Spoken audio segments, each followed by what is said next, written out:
ஆண்டவராகிய இயேசு கிறிஸ்துவின் நாமத்தில் உங்கள் அனைவருக்கும் புதிய மாதத்தின் காலை வாழ்த்துக்களை தெரிவித்துக் கொள்கிறேன். கடந்த 6 மாதங்களும் நம்மோடு கூட நடைபோட்டு வந்த தேவன் இந்த புதிய மாதத்தின் முதல் நாளை காணும்படியாக கர்த்தர் கிருபை செய்திருக்கிறார். அவருடைய பரிசுத்த நாமத்துக்கு ஸ்தோத்திரம். இந்த மாதத்திலே கர்த்தர் என்ன நம்மோடு பேசுகிறார் என்பதை ஆவியானுடைய துணை கொண்டு தியானிக்கலாம். அதற்கு முன்பதாக தலைகளை தாழ்த்தி நாம் செபிப்போம். கண்ணீர் துடைக்கும் இயேசு உண்டு, உன் கவலை போக்கும் இயேசு உண்டு. கண்ணீர் துடைக்கும் இயேசு உண்டு, உன் கவலை போக்கும் இயேசு உண்டு. கலங்காமல் பதறாமல் கர்த்தர் பாதம் வந்து விடு. கலங்காமல் பதறாமல் கர்த்தர் பாதம் வந்து விடு. போக்குவார் பயம் நீக்குவார், சமாதானம் உனக்கு தந்திடுவார். போக்குவார் பயம் நீக்குவார், சமாதானம் உனக்கு தந்திடுவார். கண்ணீர் துடைக்கும் இயேசு உண்டு, உன் கவலை போக்கும் இயேசு உண்டு. சூழ்நிலை எதுவும் பாதித்தாலும் சோர்ந்திடாமல் கர்த்தரையே சார்ந்து கொண்டு என்றென்றுமே முன் சென்றிடு. இயேசுவிடம் சார்ந்து கொண்டு என்றென்றுமே முன் சென்றிடு. இயேசுவிடம் போக்குவார் பயம் நீக்குவார், சமாதானம் உனக்கு தந்திடுவார். எல்லாமே எதிராய் வந்திட்டாலும் எல்லாம் வல்ல இயேசு நம்மோடுண்டு. எல்லாமே எதிராய் வந்திட்டாலும் எல்லாம் வல்ல இயேசு நம்மோடுண்டு. தீடமாக பதறாமல் பரமனின் பாதத்தில் வந்து விடு. பதறிடாமல் நிதானமாய் பரமனின் பாதத்தில் வந்து விடு. போக்குவார் பயம் நீக்குவார், சமாதானம் உனக்கு தந்திடுவார். அன்பின் ஆண்டவரே, மெய் ஸ்தோத்திரிக்கிறோம். கலங்காமல் பதறாமல் கர்த்தர் இயேசுவிடம் வந்துவிடு என்று பக்தன் பாடுவது போல நீர் உம்மிடம் வந்துவிட்டால் கண்ணீர் துடைப்பீர், கவலையை மாற்றுவீர், எல்லா பதற்றத்தையும் நீர் மாற்றி போடுவீர். இயேசுவின் நாமத்தில் பிதாவே, ஆமீன்.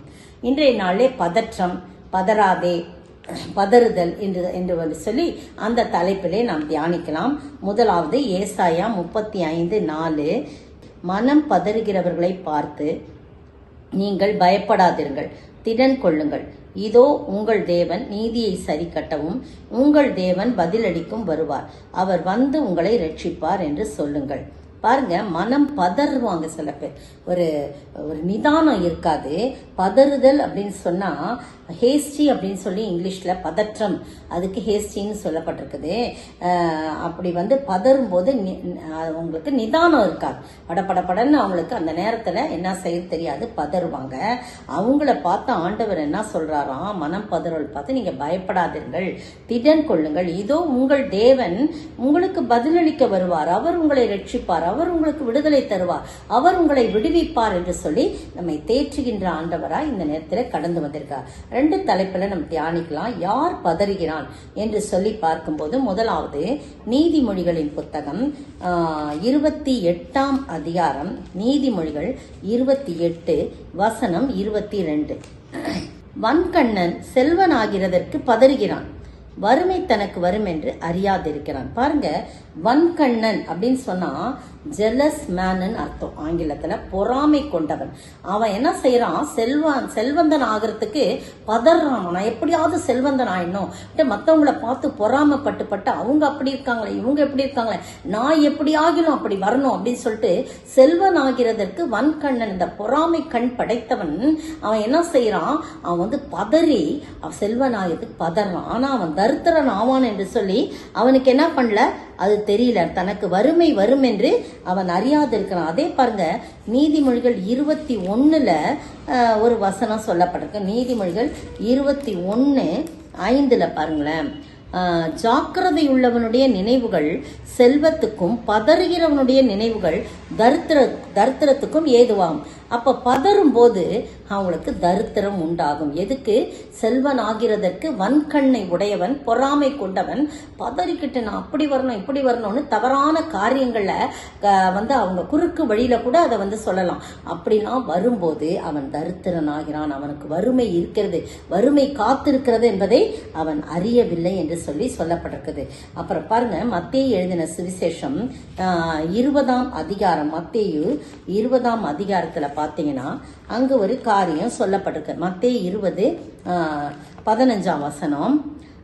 என்னுடையதை என் இஷ்டப்படி செய்ய எனக்கு அதிகாரம் இல்லையா?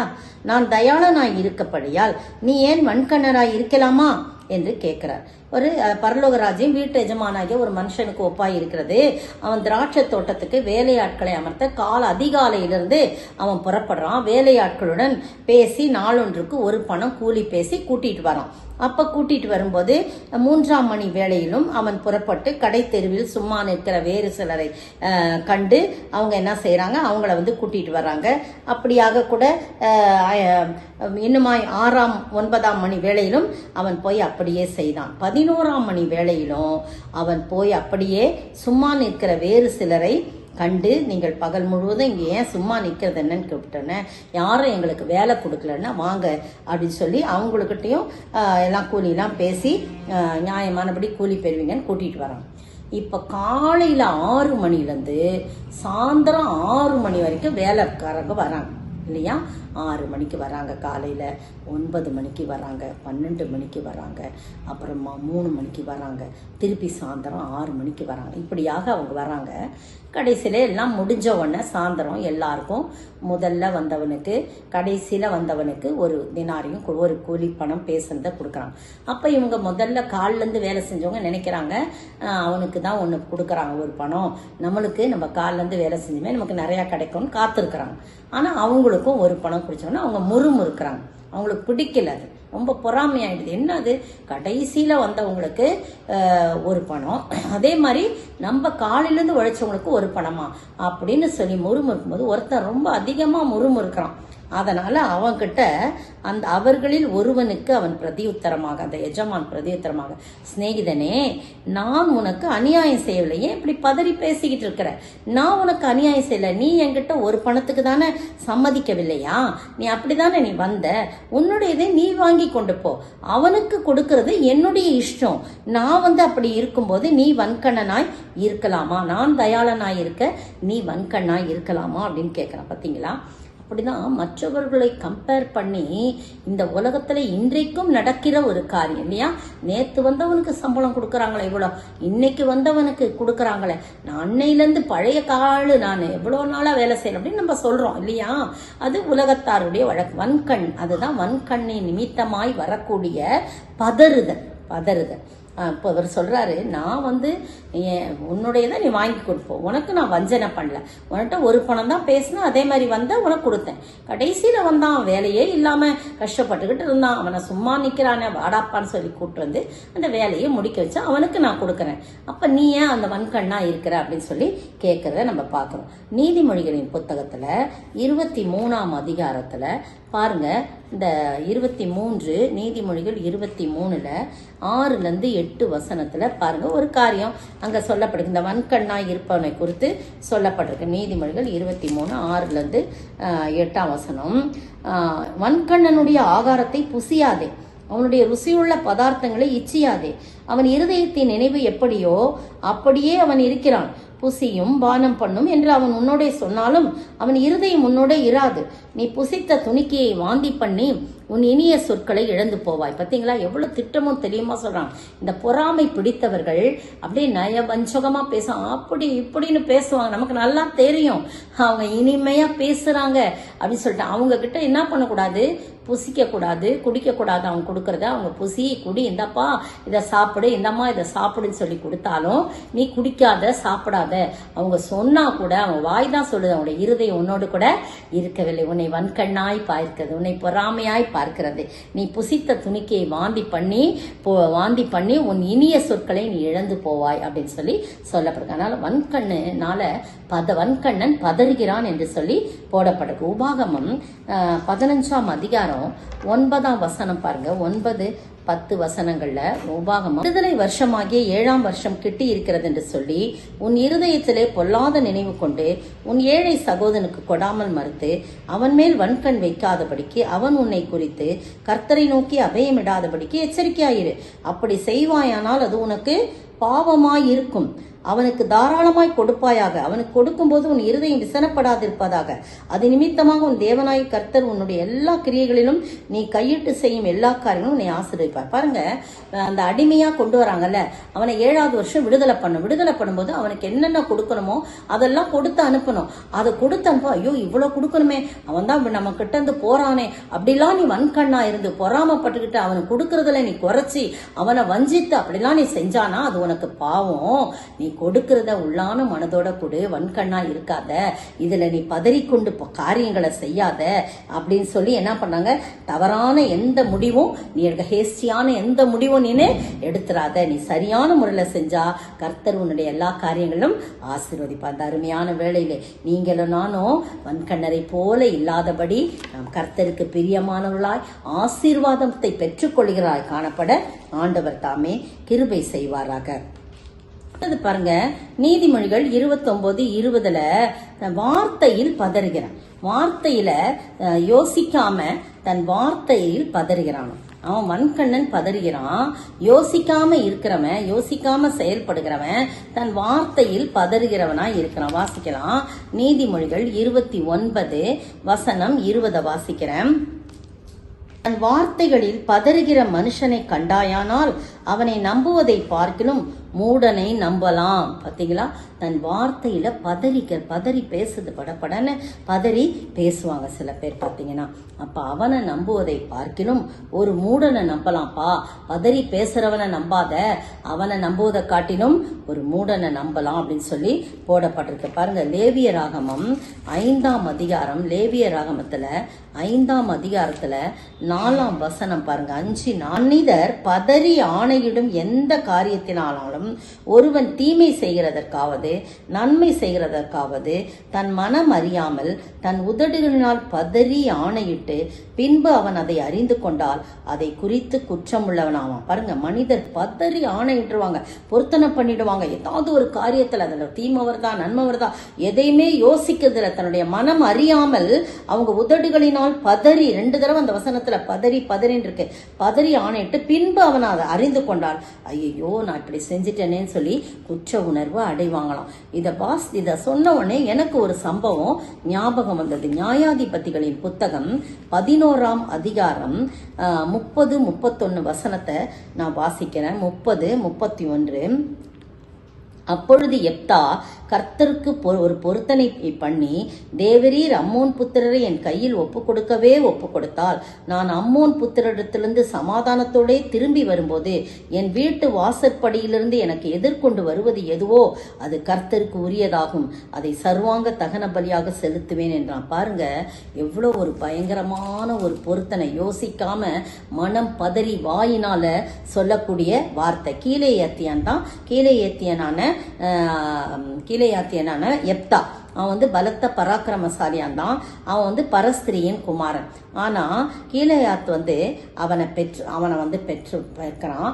ஆனா அவனுடைய கீலேயாத்தின் மனைவியும் அவனுக்கு குமாரர்களை பெறாங்க. இவன் பரஸ்திரிக்கு பிறந்தவன். அவங்க எல்லாம் நல்லா வளர்ந்த உடனே எப்தாவை நோக்கி, நீ எங்கள் தகப்பின் வீட்டுல உனக்கு உரிமை கிடையாது, சுதந்திரம் கிடையாது, நீ அந்நிய ஸ்திரீயோட மகன், நீ போன்னு சொல்லி அவனை துரத்தி விடுறான். அவன் போய் நிறைய பேரோட சேர்ந்துக்கிட்டு நிறைய யுத்தங்களுக்கு போய், ஆனா நல்ல பராக்கிரமசாலி, நல்ல யுத்தங்கள்லாம் புரிஞ்சு நல்லா வலிமையா இருக்கிறான். ஆனா கர்த்தரோட தான் அவன் இருக்கிறான், கர்த்தர் வந்து அவனோட இருக்கிறார். அப்ப வந்து எப்தா வந்து அவன் ஓடி போய் அந்த நோப் தேசத்துல குடியிருக்கான். அப்போ அம்மோன் புத்திரர் சில நாளைக்கு பிறகு அம்மோன் புத்திரர் இவங்க கிட்ட யுத்தத்துக்கு வராங்க. அப்ப இதுங்கெல்லாம் பராக்கிரமசாலி இல்ல, ரொம்ப வலிமையானவங்க கிடையாது.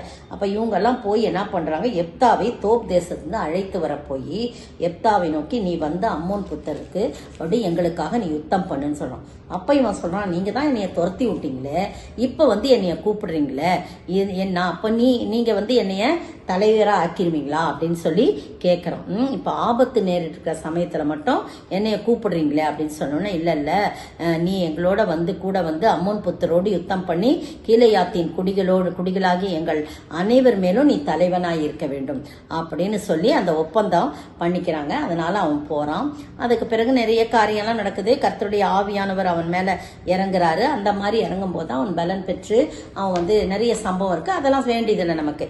அப்ப வந்து அவன் என்ன பண்றான், அவன் வேண்டான், நான் போய் அம்மோன் புத்திர தோற்கடித்து சமாதானத்தோடு என்னுடைய இடத்துக்கு நான் வரும்போது என்னுடைய வீட்டிலே யார் வாசற்படியிலே முதல் வராங்களோ அவங்கள உமக்காக நான் பலி. இதெல்லாம் என்ன பொறுத்தனில்ல, தேவையில்லாம நிறைய பேர் இப்படி தேவையில்லாத வார்த்தைகளை விட்டு நான் அதை செய்வதை ஒன்னும் செய்யறதில்லை. ஆனா அன்று சொல்ற அந்த இடத்துல உனக்கு நேர்ந்து கொள்றதுக்கு தொடங்குறதுக்கு முன்னாடி அது உன்னால முடியுமா அப்படின்னு யோசித்து பார்த்து நேர்ந்து கொள், இல்லைன்னா நேர்ந்து கொள்ளாது இருப்பதே நலம் அப்படின்னு சொல்லப்பட்டிருக்கு. அப்ப இவன் என்ன பண்ணிட்டான், அதை சொல்லிட்டான். அதே போல ஜெயிச்சு வரும்போது வெற்றியோட வராங்களே, அவளுடைய ஒரே மகள் அவ என்ன பண்றா, டான்ஸ் ஆடிக்கிட்டு வரான். நான் அப்பாவை சந்தோஷமா வரவேற்கிறதுக்கு அவ என்ன செய்யறா, நடனம் ஆடிக்கொண்டு அப்படியே வரா. பாருங்க, ஒரே பிள்ளை அவளுக்கு, அவள் குமாரன் இல்ல குமாரத்தி இல்ல ஒருத்தருமே இல்லை. அப்படி வரும்போது அவள் நடனம் ஆடிக்கொண்டு வந்தவொடனே அவளை பார்த்த உடனே இவருக்கு அப்படியே மனசெல்லாம் உடஞ்சு போகுது. அந்த லேவியராகமத்துல சொல்லப்பட்ட 5 நாள்ல யோசிக்காம பதட்டமாய் பேசின வார்த்தை பாருங்க, குற்ற உணர்வு வந்துருது அவனுக்கு. அவளை கண்ட உடனே தன் வஸ்திரங்களை கிழித்து கொண்டு, ஐயோ என் மகளே, என்னை மிகவும் மனமடியும் கலங்கவும் பண்ணுகிறாய், நான் கர்த்தரை நோக்கி என் வாயை திறந்து இப்படி சொல்லிவிட்டேன், அதை நான் மாற்றக்கூடாது அப்படின்னு சொல்றான். பாத்தீங்களா, இவன் வேண்டிட்டு அவளை வந்து நீ துக்கப்படுத்திட்டிய, கலங்க பண்ணிட்டிய சொல்றான்.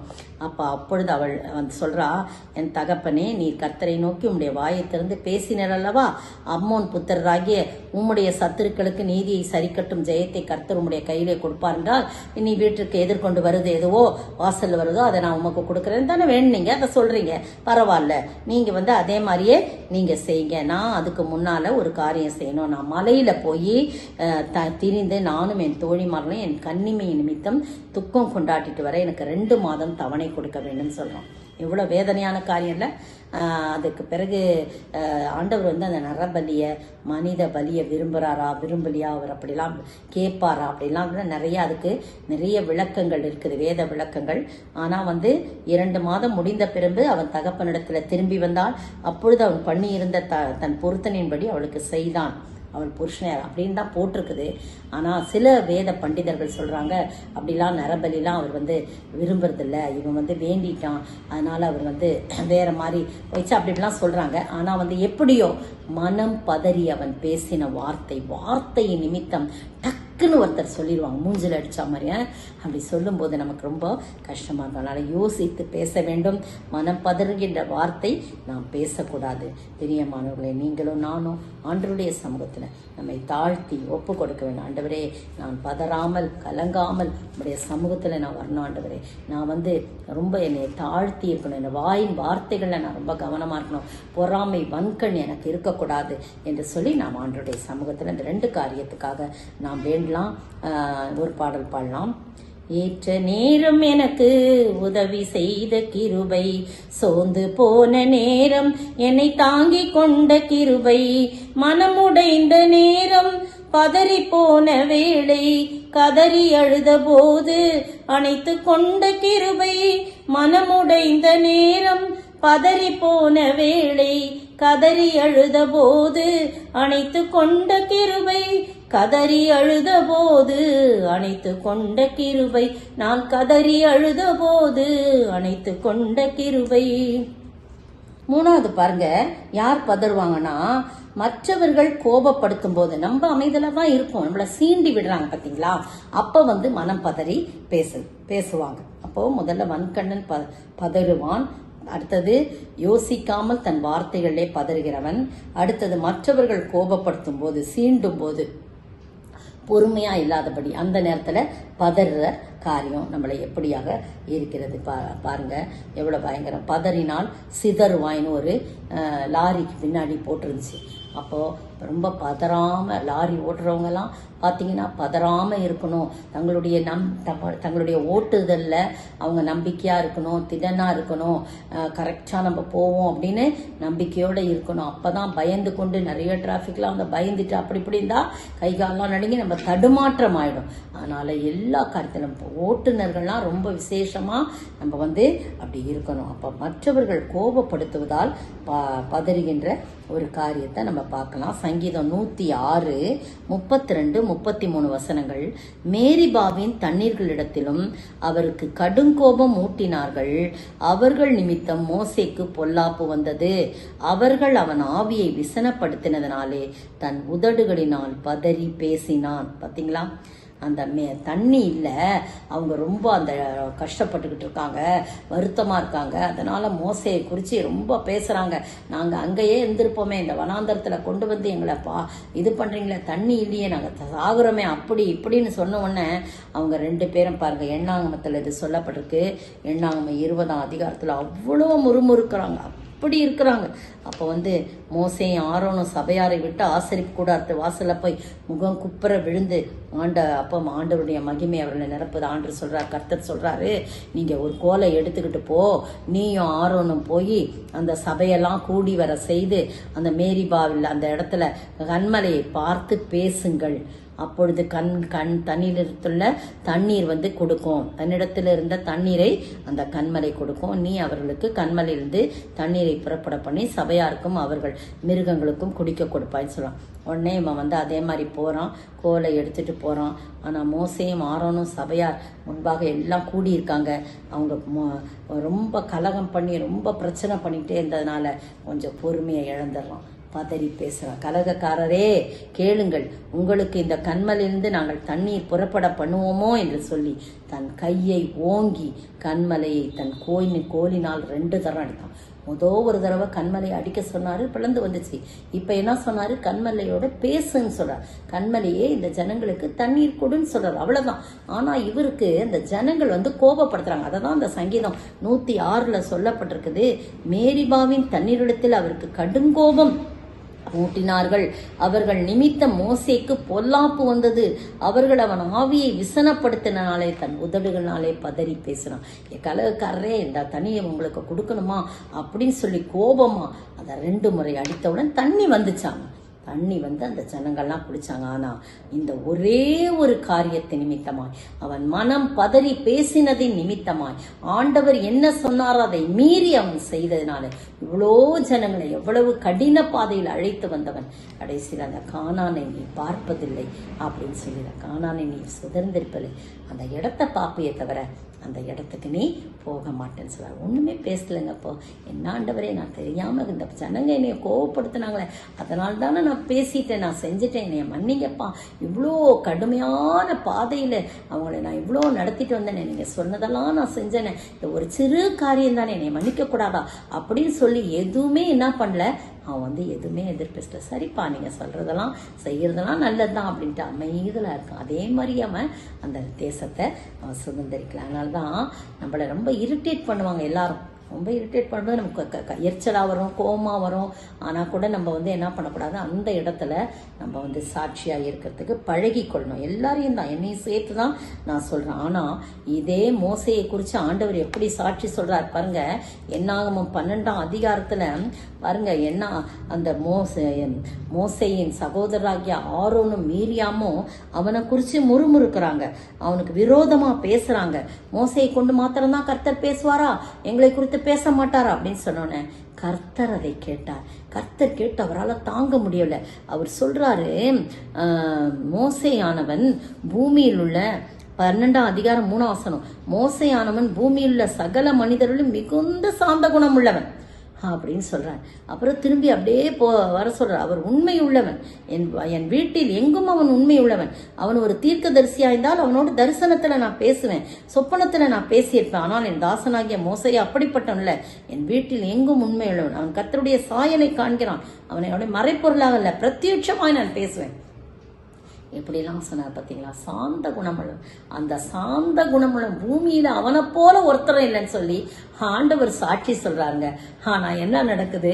அந்த சாட்சி அவன் இழந்து போனான். கொஞ்ச நேரத்துல நீங்களும் நானும் அநேக வேளை ஊழியக்காரர்கள் ரொம்ப கவனமா இருக்கணும். ஒரு நிமிஷத்துல நம்ம சாட்சி இழந்து போயிட்டோம்னா ஒரு பிரயோஜனமே இல்லை.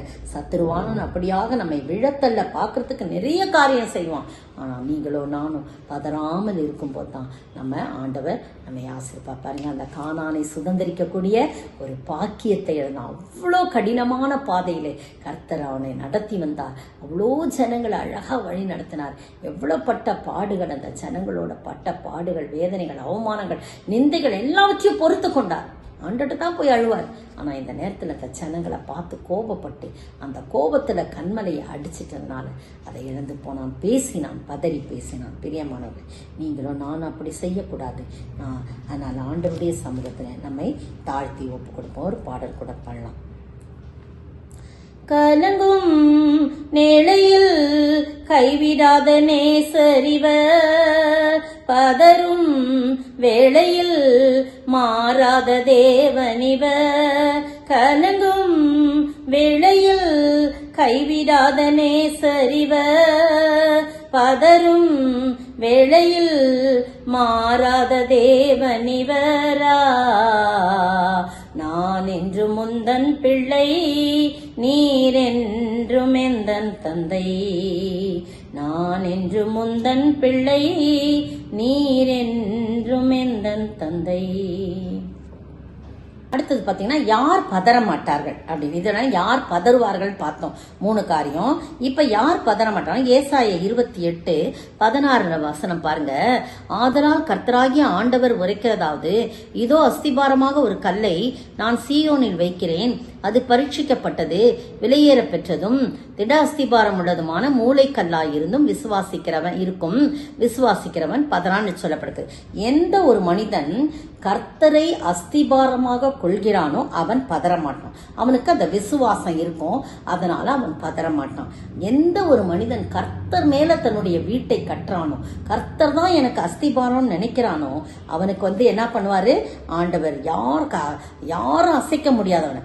தாவீது சொல்றாரு, கர்த்தரை எனக்கு முன்பாக நான் வைத்திருக்கிறேன், அவரின் வலது பாரிசத்தில் இருக்கிறபடினாலே நான் அசைக்கப்படுவதில்லை என்று சொல்றார். ஒரு ஊழியக்காரர் சொல்றாரு, என்னை எதிர்த்து வருவாங்க, எனக்கு விரோதமா பேசுவாங்க, அப்ப நான் சைட்ல இப்படி பார்ப்பேன், வலது பக்கத்துல, எஸ்ப்பா நீங்க இருக்கிறீங்களா, கர்த்தாவே நீங்க இருக்கிறீங்களா, சரிப்பா சரிப்பா அப்படின்னு சொல்லி அப்படி தட்டி கொடுத்துக்குவாங்க.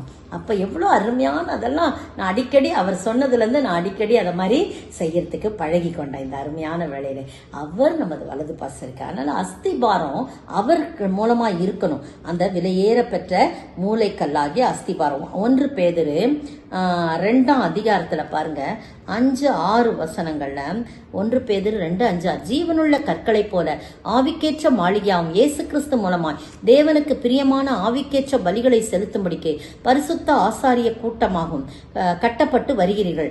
அந்தபடியே இதோ தெரிந்து கொள்ளப்பட்டதும் விலையேற பெற்றதுமாய் இருக்கிற மூளைக்கல்லை சீயோனில் வைக்கிறேன், அதன் மேல் விசுவாசமாய் இருக்கிறேன், வெட்கப்படுவதில்லை என்று வேதத்தில் சொல்லியிருக்க. பாத்தீங்களா? அப்போ நம்ம மூளைக்கல்லாகிய இயேசுவிடத்துல அஸ்திபாரம் போடும் நாம் வெட்கப்படைவதில்லை, நம்ம பதற மாட்டோம். பாருங்க, அந்த இடத்துல அப்படிதான் போட்டிருக்கு. அஸ்திபாரமான வெளியேற பெற்ற அந்த மூளைக்கல் இருக்கும்போது அவன் விசுவாசிப்பான், அதனால அவன் பதறுவதில்லை என்று சொல்லி சொல்லப்பட்டிருக்கு. 1 ராஜாக்களின் புத்தகம் 5ஆம் அதிகாரம் 17ஆம் வசனத்துல பாருங்க, 5 அஸ்திபாரம் போட பெரிதும் வெளியேற பெற்றதுமான கற்களை கொண்டு வர ராஜா கட்டளையிட்டான். ஆலயத்தை கட்ட சாலமோனின் சிற்பாசாரிகளும் ஈராமின் சிற்பாசாரிகளும் கிப்லி ஊராரும் அந்த மரங்களையும் கற்களையும் வெட்டி ஆலயத்துக்கு ஆயத்தப்படுத்தினார். பாருங்க, ஆலயம் கட்டுறதுக்காக அஸ்திபாரம் போட விலையேற பெற்ற கல்லை கொண்டு வருவார்னு சொன்னார். நீங்களும் நானும் இந்த சரீரம் என்னும் ஆலயம் கட்டப்பட வேண்டும்னா அந்த விலையேற பெற்ற அஸ்திபாரமாகிய இயேசுவின் மேல நம்முடைய ஆலயம் என்னும் சரீரத்தை நம்ம கட்ட வேண்டும். அப்படி ஒரு உலக பிரகாரமான ஒரு ஆலயம் கர்த்தருக்கு என்று கட்டினா கூட அது விலையேற பெற்ற கற்கள்னால் கட்டப்பட்டது போல அஸ்திபாரம் போடப்பட்டது. அது போல நீங்களும் நான் நம்முடைய அஸ்திபாரம் இயேசுவாய் காணப்பட வேண்டும். மத்தேயு 7 அந்த சம்பவம் நமக்கு தெரியும். மத்தேயு 7:25, லூக்கா 6:48-49 எல்லாம் பார்த்தீங்கன்னா, லூக்கா 6:48-49 வாசிக்கிறேன். ஆழமாய் தோண்டி கற்பாறையின் மேல் அஸ்திபாரம் போட்டு வீடு கட்டுகிற மனுஷனுக்கு ஒப்பாயிருக்கிறான். யாருன்னா தன்னுடைய வார்த்தைகளை, கர்த்தருடைய வார்த்தைகளை கேட்டு அதன்படி செய்கிறவன் இப்படிப்பட்ட கற்பாறையின் மேல் அஸ்திபாரம் போட்டு வீடு கட்டுகிற மனுஷனுக்கு ஒப்பாயிருக்கிறான். பெரு வெள்ளம் வந்து நீரோட்டம் அந்த வீட்டின் மேல் மோதியும் அதை அசைக்க கூடாமற் போயிட்டு, ஏனென்றால் அது கண்மலையின் மேல் அஸ்திபாரம் போடப்பட்டிருந்தது அப்படின்னு சொல்லி அதுதான் மத்தேயு 7:5 அது போடப்பட்டிருக்கு. அதை வாசிக்க வேணாம்னு நான் நினைக்கிறேன். அப்படியாய் கூட அதே தான், பெருமழை வந்து பெருவெள்ளம் வந்து காற்றடித்து அந்த வீட்டின் மேல் மோதியும் அது விழவில்லை, ஏனென்றால் அது கண்மலையின் மேல் அஸ்திபாரம் போடப்பட்டிருந்தது. இந்த அருமையான வேளையிலே நீங்களும் நானும் இப்படிப்பட்ட அஸ்திபாரத்தில் எந்த ஒரு மனிதன் அஸ்திபாரமாகிய கர்த்தர் மேல சார்ந்து இருக்கிறானோ அவன் பதறவே மாட்டாங்க, அசைக்கப்பட மாட்டான், அசைக்கப்படவே மாட்டான், எந்த வார்த்தையும் சொல்ல மாட்டான். ஒரு பாடலை கூட பாடலாம். கற்பாறையின் மேல் கட்டினவன் புத்தியுள்ளவன், கற்பாறையின் மேல் கட்டினவன் புத்தியுள்ளவன். பெருமழை பெய்தது, பெருமழை பெய்து நீர் உயர்ந்தது, பெருமழை பெய்து நீர் உயர்ந்தது, அந்த வீடு நிலைத்து நின்றது. கற்பாறையான இயேசுவின் மேல் கட்டுவாயானால் உன் ஜெபம் கேட்கப்படும், உன் ஜெபம் கேட்கப்பட்டு மேன்மை அடைவாய், உன் ஜெபம் கேட்கப்பட்டு மேன்மை அடைவாய், நீ என்றென்றும் நிலைத்திருப்பாய். கடைசியாய் பாருங்க, ஏசாயா 28:16 விசுவாசிக்கிறவன் 16. அதே தான் 28:16 முன்பகுதி அஸ்திபாரத்தை குறித்து சொல்லப்பட்டிருக்கு. அடுத்த பகுதி விசுவாசிக்கிறவன் பதறமாட்டான். 2 பேர். அஸ்திபாரம் கர்த்தர் மேல் போடவன் பதறமாட்டான், ஏனென்றால் அவனுக்குள் விசுவாசம் இருந்தது. எந்த ஒரு மனிதன் கர்த்தரை விசுவாசிக்கிறானோ அவன் பதறமாட்டான். அப்படி சொல்லும் போது எனக்கு ஆதியாகமம் ஆபிரகாமின் ஞாபகம் வந்தது. 22ஆம் அதிகாரத்துல பாத்தீங்கன்னா, கர்த்தர் திடீரென்று ஆபிரகாமை விசுவாசத்தை சோதிக்கிறாரு.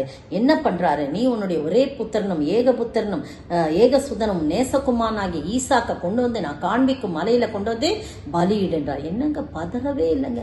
என்னப்பா 25 வருஷம் காத்திருந்து எனக்கு கொடுத்தீங்க, ஒரே மகனை கொடுத்தீங்க, எல்லாரும் பார்த்து எவ்வளவு சந்தோஷப்பட்டாங்க. நான் சாராள் கிட்ட எப்படி சொல்லுவேன், அவ கொடுக்க மாட்டாள பிள்ளைய, அவ நல்ல வாலிப பிள்ளையா இருக்கிறானே, 17 வயது நிரம்பிய வாலிப மகனா இருக்கானே, நான் எப்படி கூட்டிட்டு போவேன், எப்படி அவனை நான் படுக்க வைப்பேன், அவன் திமிரிக்கிட்டு வருவானே அப்படின்னு சொல்லிட்டு எந்த கேள்வியும் கேட்கல, எந்த பதற்றமும் இல்லைங்க. சொல்லப்பட்டிருக்கு, ஆபிரகாம் அதிகாலையில் எழுந்து தன் கழுதையின் மேல் சேணம் கட்டி தன் வேலைக்காரன் 2 பேரையும் தன் குமாரனாகிய ஈசாக்கின் கூட்டிக் கொண்டு தகன பலிக்கு கட்டைகளை பிளந்து கொண்டு தேவன் தனக்கு குறித்த இடத்துக்கு புறப்பட்டு போனான். எவ்வளவு அதிசயமான காரியம் பாருங்க. பதறவே இல்லைங்க. நீங்களும் நான் அதெல்லாம் நான் கொடுக்க மாட்டேப்பா, நீங்க கொடுத்ததை எப்படி நீங்க திருப்பி கேட்கலாம், நீங்க தானே கொடுத்தீங்க, சந்ததி ஆசீர்வாதம் அப்படி இப்படின்னு சொன்னீங்களே, வானத்து நட்சத்திரம் கடற்கரை மணல் அப்படின்லாம் சொன்னீங்களே, பூமியின் தூள் சொன்னீங்களே, என்னப்பா அப்படின்னு சொல்லி நானா தான் அப்படித்தானே கேட்பேன். அப்படிலாம் அவ்வளோ வாக்குத்தத்தம் பண்ணி கொடுத்து நீ போய் மலைக்கு போய் ஏதோ போய் வாங்க போய் ஆராதனை பண்ணிட்டு வானாலும் பரவாயில்ல, மலையில போய் மகனை பலியிடுனா எப்படி முடியும்? அவன் உள்ளமெல்லாம் நொறுங்கி உடைந்திருக்கும் பிரியமான, அவனும் மனுஷன் தானே. ஆனா ஒண்ணுமே அவர் சொல்லாம உடனே கட்டைகளை பிளந்து நெருப்பை எடுத்துக்கிட்டு மகனையும் கூட்டிக்கிட்டு போறான். அப்ப மேல போகும்போது அந்த மலை வந்துருது. 3 நாள் பிரயாணம், எத்தனை நாள் பிரயாணமோ. மலை பார்க்கறோம், கீழே வேலைக்காரங்களாம் நிறுத்திட்டு நீங்கெல்லாம் இங்கே இருங்க, நானும் பிள்ளையாண்டானும் பலி செலுத்தி விட்டு வரீங்க. அவங்க வேலைக்காரன் கண்கள் மறைக்கப்பட்டிருக்கு.